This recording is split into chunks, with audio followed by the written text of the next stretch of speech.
You know, it's funny how in the first movie, Heather apologized to her mother and her father, but said nothing about her little brother. Some love she had for him, I can totally see why he wanted to go back looking for her.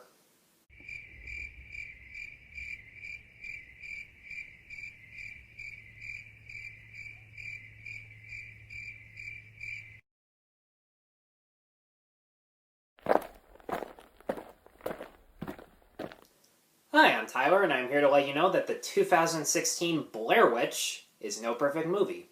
So in Blair Witch, college students James, played by James Allen McCune, Peter, played by Brandon Scott, Lisa, played by Callie Hernandez, and Ashley, played by Corbin Reed, venture out into the Black Hills Woods in 2014, along with two local guides named Lane, played by Wes Robinson, and Talia, played by Valerie Curry, because they have discovered a lost tape in the woods that may prove that James's sister, Heather, from the first movie, might actually still be alive.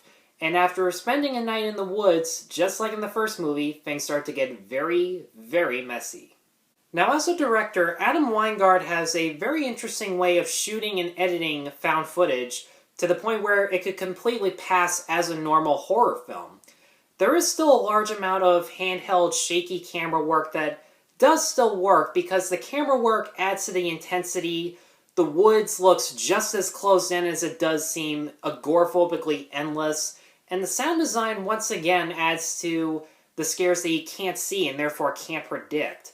But there is also a clever use of earpiece cameras worn by the characters and a small drone that they use so that they can get things like over-the-shoulder shots or establishing shots of the woods. And little tricks like that work because the audience can't guess the next cut.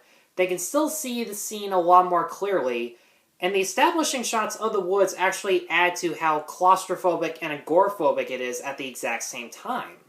While there isn't a large amount of depth in these characters on their own, it is the actors' natural performances and behavior that does hold the audience's interest.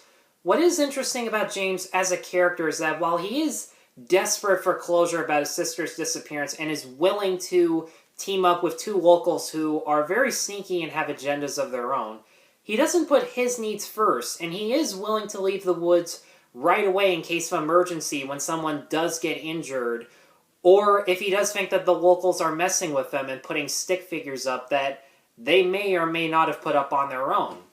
And Callie Hernandez does a great job at portraying the fear that's within her character, especially during the third act.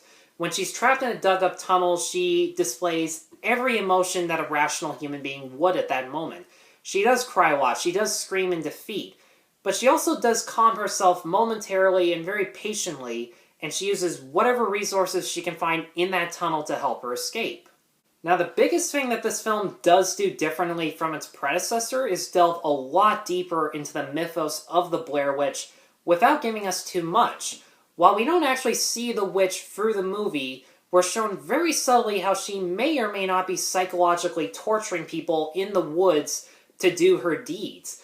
There are clues as to how her victims are killed, who is killing them, if it's not her, that are portrayed in a very clever POV shot of someone standing in the corner of a house that does match the mythology where one kid is sitting in a corner while the other person is being killed.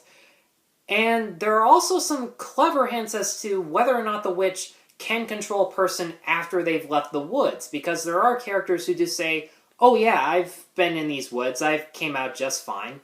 And there are very clever hints as to whether or not they're in on the gag or if they just got lucky. And I don't want to give away anything else because this movie does expand the Blair Witch mythology in a very intriguing way, in my opinion. This really shouldn't surprise anyone, but if you didn't like the first Blair Witch Project, you are definitely going to hate this movie, because there are so many scares from the original film that are kind of repeated, and some of them, like hearing footsteps and twigs snap in the night, do make sense because you're in the woods, you're going to hear stuff like that. But there are other scares like, once again, the stick figures and hearing voices that are repeated over and over again, and there aren't really that many changes done to it in terms of how it's shot or how it fits the story. And unfortunately, the biggest scare tactic that's different in this movie is that there are multiple and multiple false alarms by sneaking up on each other. Seriously, am I the only one who doesn't get how they can hear twigs snap a mile away, but they can't hear a footstep that's right next to them? And the thing is, they have walkie-talkies, so you figure they'd be like, hey, can you hear me? Yeah, it's just me making these footsteps. Oh, okay, good. You don't get scenes like that, and it just doesn't fit. The other major problem is that most of the plot itself actually does kind of feel recycled from the original. Once again, these characters get together to film a documentary about the Blair Witch, which, to be fair, they give a better backstory as to why they're making this documentary.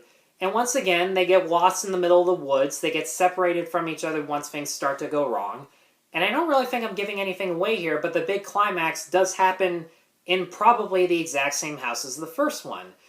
And here's the thing, it didn't really bug me that much because what really sets it apart, again, is how the found footage directing style is done in this one.